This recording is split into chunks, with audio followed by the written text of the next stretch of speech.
Walik nak Dewi boleh.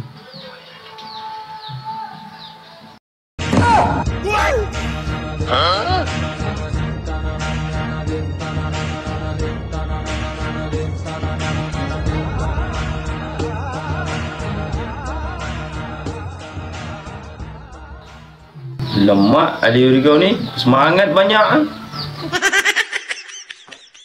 Assalamualaikum. Salam. Wali. Apa khabar, sihat? Sehat. Mana yang lain? Ngulik sagu, Wali.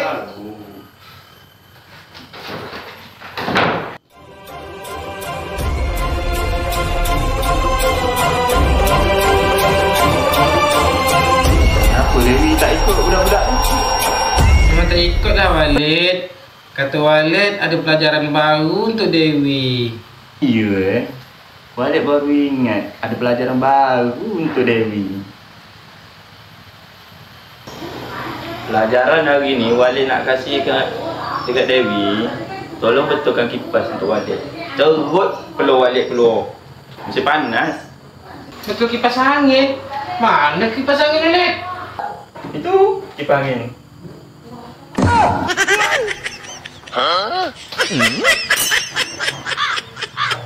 Walid. Ombak betul, Walid. Berselikat tali.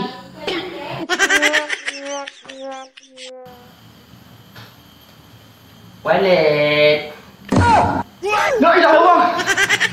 Pasti Walid tak suka dengan aku. Pasti dia suka dengan Dewi je.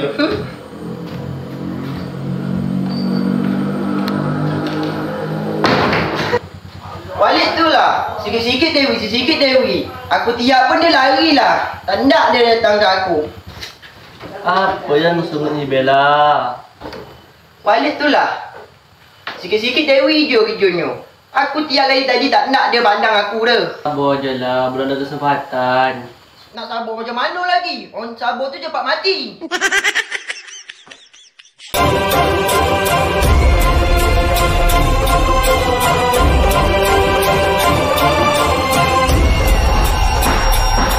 Hancing muka kaki, Walid. Apa? Kau minum aja dah. Semak, Walid. Kaki kayu bakar, Walid. Aduh.